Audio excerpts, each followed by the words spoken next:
Salut les hobbyistes, c'est Slyontage et Vince à la peinture pour Dungeon of Perdition Miniature Painting. Sur cette vidéo, on va se peindre Gorslav the Grave Keeper, un des vilains de la boîte Warhammer Quest Cursed City. On va se faire ça avec un maximum de contraste. On va utiliser des peintures également classiques, acryliques. On va faire ça dans un mode très dark, très sombre. La figurine s'y prête bien. C'est un de mes vilains préférés donc de la boîte. Elle est bourrée de détails, assez malaisante. Et on va essayer de se faire plaisir dessus. Donc si jamais la vidéo vous plaît, n'oubliez pas le petit pouce vers le haut. N'oubliez pas également de vous abonner pour aller découvrir nos précédentes vidéos et les prochaines, car on ne compte pas s'arrêter là. Et on commence ce petit monsieur juste après le générique.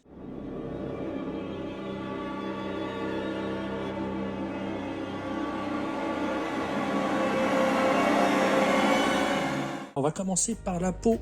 Je vous propose de peindre en Apothecary White. On viendra retravailler ses blessures. Vous verrez, la peau est endommagée, et tuméfiée, blessée avec du Volupus Pink et du Magos Purple. On apportera aussi à certains endroits un petit peu de Black Mirror Flèche. On va chercher l'Apothecary White directement dans le pot après l'avoir bien secoué. Et on va peindre toute la peau. La moitié du visage qu'on voit en dessous, on peint tout. Au-dessus, il a un masque avec des ossements. On n'oublie pas les petites parties entre les vêtements déchirés.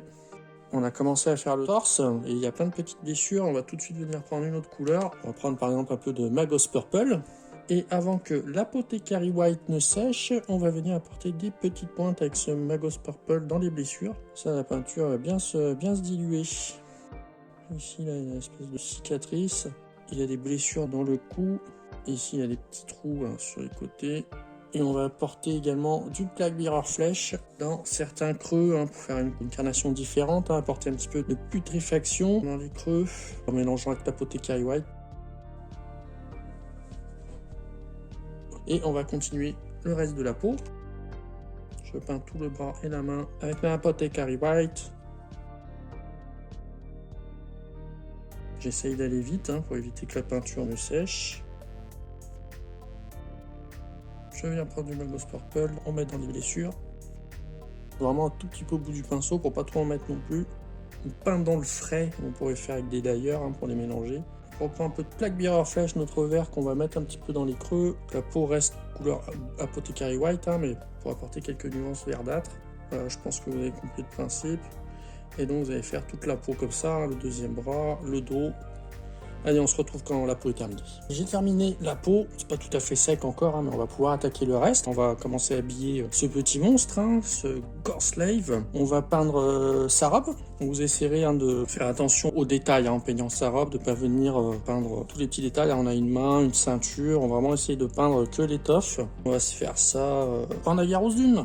On va commencer par le haut, sous la ceinture. Voilà, donc on essaye de pas peindre son codifichet, là, la main, son gris-gris. On va essayer de pas déborder non plus sur la peau qui est juste là. Là, ça se prête bien à la contraste parce que c'est plein de plis, plein de recoins et donc dans les creux la peinture va être un peu plus foncée. Vous voyez, ça marche tout de suite avant même que ça soit sec. Et sur les bosses, la peinture est plus claire.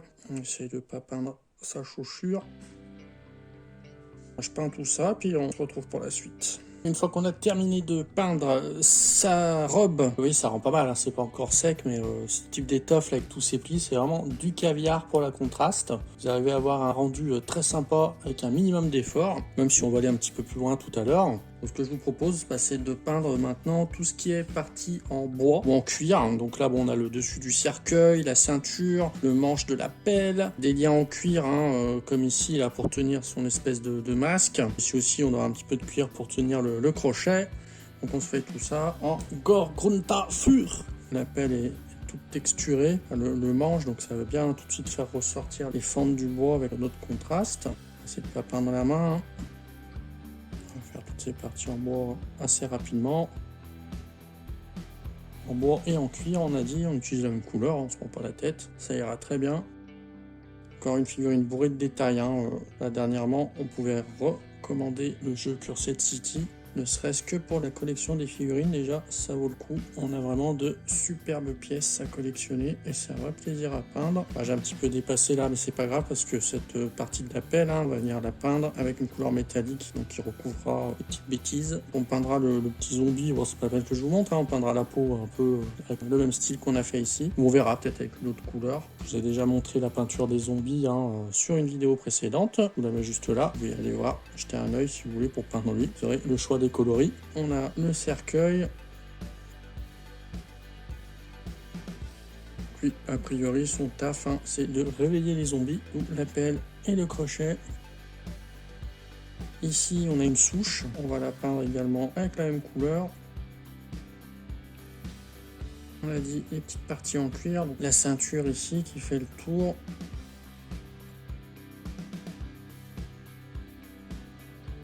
Et également les petites lanières là, qui font le tour du crâne. On se retrouve quand on a fini ces petites parties pour la suite. Voilà ce que ça donne une fois qu'on a peint tout le bois et le cuir. Le manche, le cercueil, la ceinture, ici la petite cordelette qui attache la main. La main je l'ai peinte en Pigman Flèche ainsi que le zombie. Pigman Flèche également avec des petits points de Volupus Pink comme on a fait pour la peau de Gorslav en lui-même. Maintenant il ne nous reste plus tellement de contraste que ça à appliquer. On va peindre tout ce qui est ossement en Skeleton Horde. Ta couronne d'os ici là, au couvre-chef, la coiffe, un peu coiffe papale, un peu morbide. Les crânes ici et on va également peindre sa petite corde.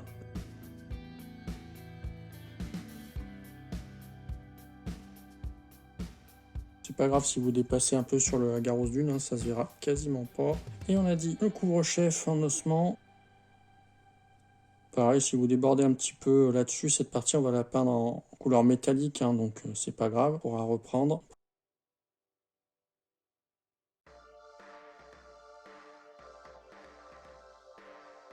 On a également une petite partie ici, ça fait partie également des ossements qui sont prisonniers du cerclage métallique. Les petits crânes juste au-dessus.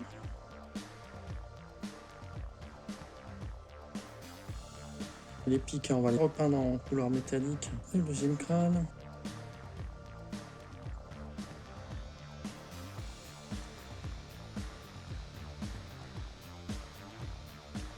On a quasiment fini pour ce qui est de la peinture contraste en elle-même. Je vous ai pas dit pour la babouche ici, c'est du Dark Oak Flèche. Et maintenant, on va peindre la terre du socle, la terre de cimetière, toute la texture. Ici la terre ici qui remonte sur le cercueil. Là-dessus, il y a de la terre aussi. Donc avec un contraste Willwood, c'est un marron très foncé. Et donc on va se faire une terre de cimetière humide. Et donc une fois qu'on aura terminé ça, on se retrouve pour la suite. Et voilà où on en est. Une fois qu'on a appliqué toutes nos couleurs citadelle contraste, on va attaquer maintenant les parties métalliques. D'ailleurs, je n'ai pas dit en début de vidéo, il me semble, mais la sous-couche, c'est du Greyseer. Sly mettra un petit disclaimer en début de vidéo quand même pour vous informer de quelle sous-couche j'ai utilisé. Le Greyseer, pourquoi? Parce que c'est un ton, c'est une couleur plus froide que le Redbone. Ça apporte un résultat un peu plus sombre et moins chaleureux. Pour les métaux, on va devoir peindre cette partie du masque, les espèces d'épées ou je ne sais quoi là, qui le traversent. On va peindre ces deux parties en Balthazar Gold. Pour la pelle, les parties métalliques ici, sur la ceinture, les crochets, on va utiliser un Lead Belcher. Allez, c'est parti. Le Balthazar Gold que j'ai un petit peu mélangé avec de l'eau pour le diluer. Et on peint le masque, on essaie d'être précis. J'ai un petit peu trop dilué la peinture. J'ai su mon pinceau.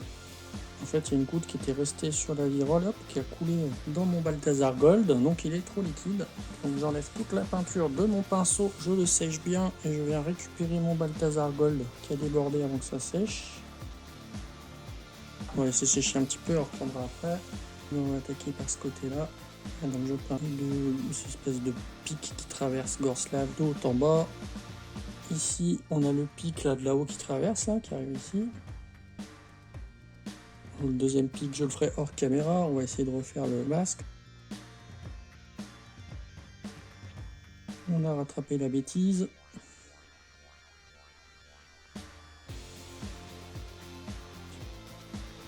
Cette partie-là aussi, le haut du chapeau, là, on fera en Lead Belcher. Ici, on voit qu'il manque un petit peu de Skeleton Horde. On va attendre que ça sèche et puis je vais rajouter, que ça corrige les bêtises. Une fois qu'on a terminé avec le Balthazar Gold, on attaque donc le Leadbelcher. On va prendre la pelle. J'ai mélangé avec un petit peu d'eau.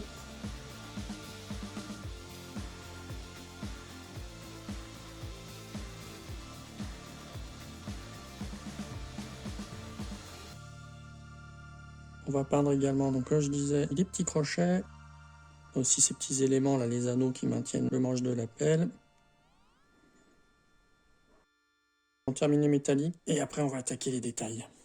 Allez, on a terminé de peindre nos métaux. Donc le Leadbelcher et notre Balthazar Gold. On est bien, on a posé toutes nos couleurs de base. On pourrait arrêter là, si ça vous satisfait comme ça. Voilà, si vous voulez peindre votre jeu rapidement, vous pouvez utiliser la même technique sur tous les zombies. Mais non, en fait non, on va pas en rester là. Nous, ce qu'on veut, c'est une ambiance sombre, une ambiance horrifique et gothique pour coller à l'atmosphère de Cursed City. Donc on va aller un peu plus loin, on va vieillir ces métaux, on va salir ses vêtements, on va porter des traces de sang sur la pelle par exemple. On va continuer et on va grimdarkiser tout ça. Première étape pour ce faire, on va utiliser un Nagrax Earthshade qu'on va barbouiller sur l'entièreté de notre figurine pour l'assombrir, vieillir les métaux, salir les vêtements. Vous secouez bien votre pot de Nagrax Earthshade pour bien mélanger les pigments et le médium et éviter un effet de brillance quand ça va sécher. On va commencer par le haut de la pelle, ici, là. Voilà, ça va vraiment vieillir nos métaux, assombrir tout ce qu'on a fait jusqu'à maintenant. C'est l'étape indispensable si vous voulez avoir un rendu grimdark sans utiliser tout un panel de produits, de peintures à l'huile, autres énamel, que moi je trouve pénible à utiliser. Il faudrait que je m'y mette plus sérieusement, mais pour l'instant je trouve ça un peu trop contraignant comme technique. Et donc vous voyez, je peins vraiment tout, je barbouille tout, même la peau. Sur la peau, on tire bien la Nagrax Earthshade pour pas trop en laisser dans les creux, pour qu'on voie encore nos violets, nos verts. On fait tout, même le Balthazar Gold, les crânes, tout y passe, même le socle. Et on a tout de suite quelque chose de plus sombre, de plus maléfique, de plus crado, pour coller à l'ambiance cimetière et zombie.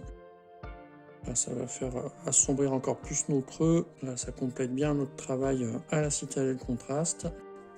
On fait tout, et puis on passera à la suite, d'autres détails, une fois que ça sera bien sec. Voilà, le Nagrax Earthshade est pas tout à fait sec, mais on va pouvoir poursuivre. Là, tout de suite, on est passé dans une autre ambiance avec notre Gore Slave. Voilà, là, c'est du Cursed City. Là, c'est du Grimdark. On va s'occuper un petit peu de la pelle, là. On va rajouter quelques détails. On va un petit peu illuminer le haut de la pelle avec un métallique un peu plus clair. On va utiliser un Stormhost Silver. On va se faire un peu le lining, les rebords de la pelle, qui sont bien tranchants. Voilà, ça va faire un effet bien menaçant. J'ai mis du Stormhost Silver au bout d'un petit pinceau. J'essuie tout sur un sopalin pour faire comme un brossage à sec un peu. Et puis on va venir éclairer comme ça le haut de la pelle sur les rebords. Là, ça fait un effet bien tranchant, bien menaçant. Des petits traits comme ça du haut vers le bas. Et puis on va apporter une petite touche supplémentaire. On va mélanger un peu de Blood for the Blood God avec une pointe de Abaddon Black. N'en mettez pas trop. Je monte sur ma palette. Voilà, mon Blood for the Blood God. Il est un peu séché. Toute petite pointe de noir.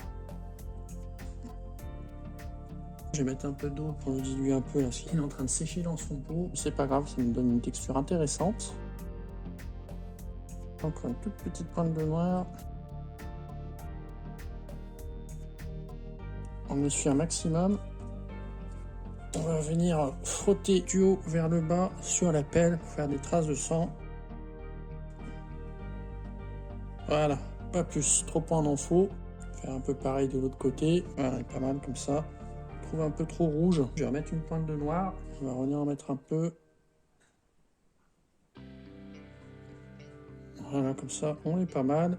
On voit encore un petit peu notre silver sur les côtés. Je vais en remettre un petit peu trop atténué avec notre Blood for the Blood God. Je vais juste en remettre un petit peu sur la tranche en mode brossage à sec. Voilà, comme ça. Comme ça, on est pas mal, c'est sympa.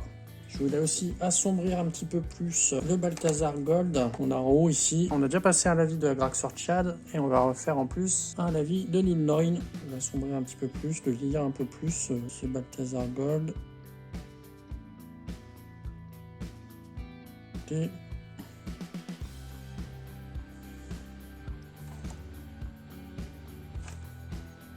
Bon, et notre métal argenté là, il est vieilli, mais il est un petit peu trop en bon état. Donc on va y apporter de la rouille. Pour la rouille, bon, écoutez, on va utiliser le classique Troll Slayer Orange. On le mélange bien avec de l'eau pour en faire un lavis. Je vous montre sur la palette. Là, j'ai mis mon Troll Slayer Orange, je vais rajouter pas mal d'eau. Je rajoute encore, il faut vraiment que ça soit liquide.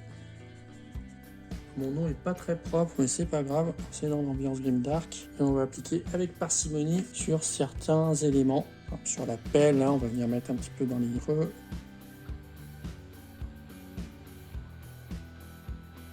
On va venir en mettre sur ces crochets.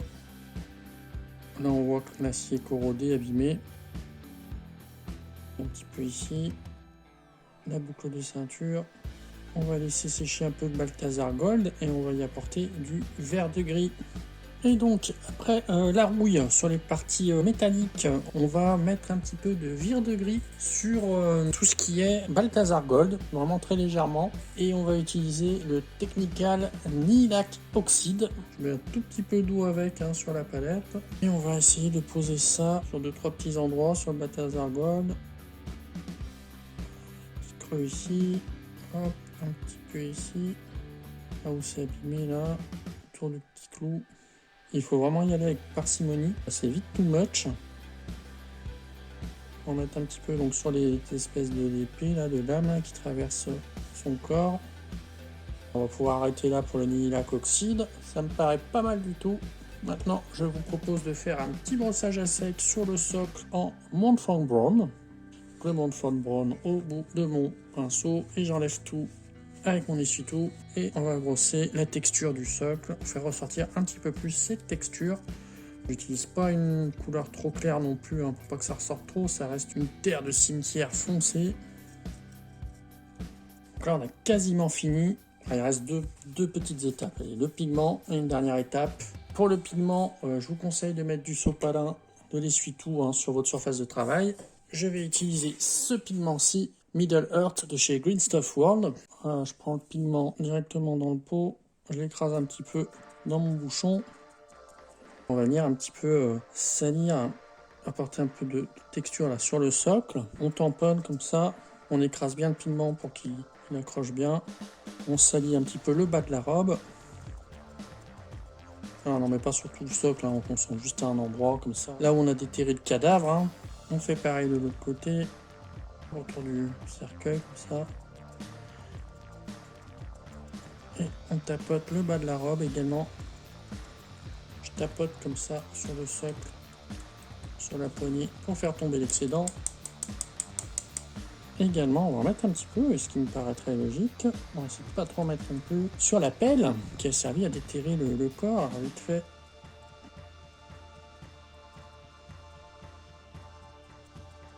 Juste sur le bas pour conserver le sang en haut et l'argenté plus étincelant. Et voilà. Allez, il reste une petite étape et on aura terminé.